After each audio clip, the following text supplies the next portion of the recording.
you start by just telling us what we're doing here on the James? Today we're here on the James River doing a demonstration of the proficiency of a creature craft in the Lowhead Dam. Okay. So tell us a little bit about the boat itself. So the creature craft is a self-righting rescue inflatable that we developed actually to run huge whitewater. We had the first working prototype in November 1998, so we've had a lot of time to work out the kinks. A few years down the road, we were asked about the viability of using it in Lowhead dams to rescue people. This area of the country is one of the largest areas for Lowhead dams, simply because they are the cheapest dams to build and therefore they're the most common. Most of these dams don't function anymore, but for lots of reasons. Maybe first and foremost is the fact that typically they have sediment that is full of heavy metals and stuff that from the early days of mining and milling and all of that. So we build the world's only Lowhead Dam rescue boat, or at least only safe one. There's one other company that says they have a Lowhead Dam boat, but nobody will ever use them in a Lowhead Dam because they're just not safe. Most boats get absolutely destroyed in Lowhead dams. For whatever reason, the creature craft structure allows it to operate safely within a Lowhead dam. So. Now, why are these boats important to a rescue squad or fire? The thing is without a creature craft, basically there's no viable means to rescue out of Lowhead dams. You can always get lucky when somebody wash out or somebody catches a really long throwback throw. But in a creature craft, you make it possible to get live victims out of dams because you can drive right into the dam, get your hands on them, and physically pull them out. When people get into these dams, it's a terrifying experience.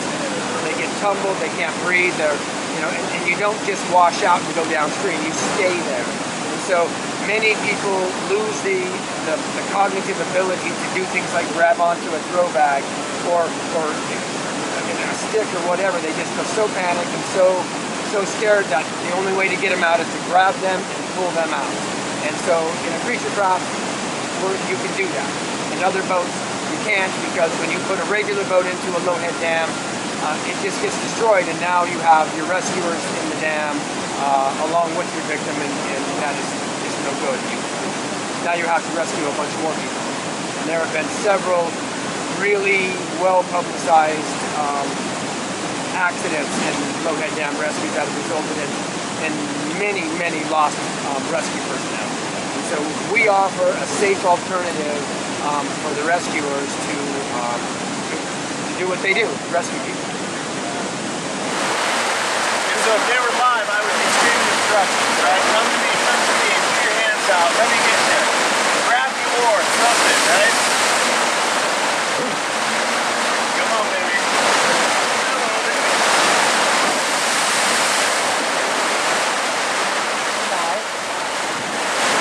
Freeze! Freeze! So can you kind of go over what exercises you guys are doing today? So already today we've tested the ability of an oar rig to go over the top of the face and into the dam and then come out while performing maneuvers inside the dam. We're now going to put two of us in there and see how the difference in the weight distribution and all that works. And then we'll put some of their rescuers in there and get them into a comfort zone of being able to work in that environment.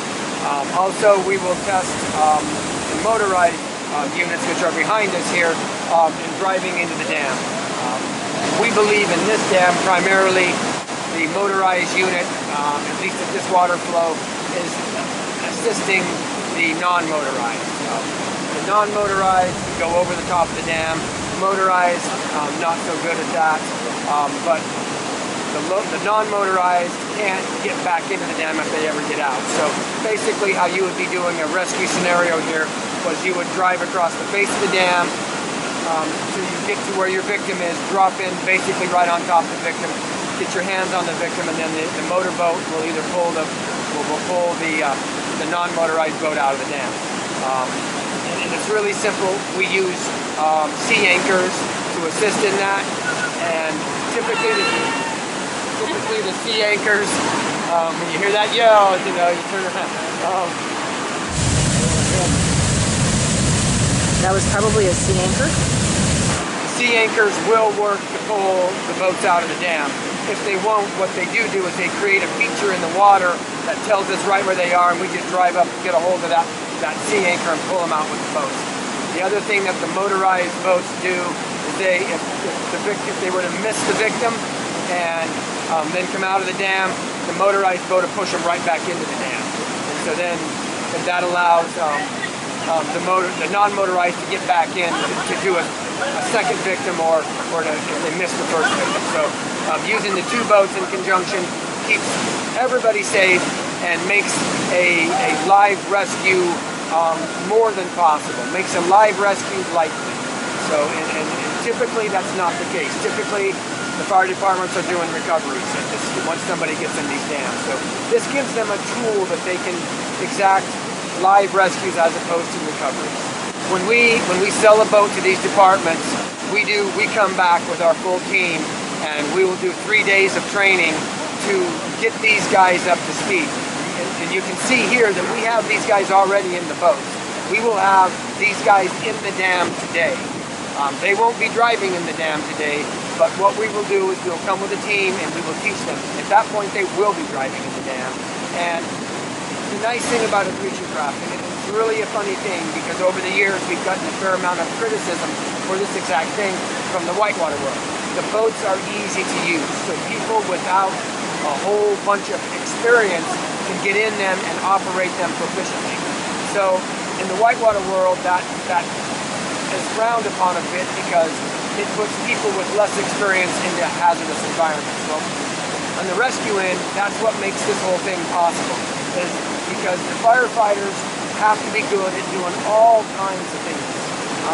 And they don't have time to become experts on one thing, like low-head dam rescue. They've got to go into burning buildings. They've got to deal with, extractions out of automobiles and all the things you can imagine that they have to do. They have to be trained for it. They don't have time to spend years of their life getting to be experts on this. In a creature craft, the system is very effective and simple. They can learn fast, step by step. Let him go. Here they go. Here comes Darren. So, what not to do? If that's you, it's obvious how to not do that after your very first go. The other thing that we do is we train in the environment that they will be using that equipment in. Like when we come back, we will be training in that dam and the other dam that's here. So they don't have to be experts in every dam. They just have to be experts in that dam. And we will give them the tools to do it. Now, when we leave, they will have to have a training program in place. And since they all realize how dangerous this environment is, they will. They always do. And one of the things that I've been told many times by chiefs from other departments that have the boats is that one of the really neat things about a creature craft is that the firefighters want to train in it because it's fun. I mean, you hear them over here laughing. They're fun boats to drive. You can do fun things in them. And only in a creature craft can you go over the top of these dams. And so it's a new thing and it's fun. And so they'll train. And since the boats are easy, we feel very confident that of the teams that we have out there using the boats, that they can use them and they are good at it. We've had them use them many times already and they do really well. Perfect. I think that's all that we need.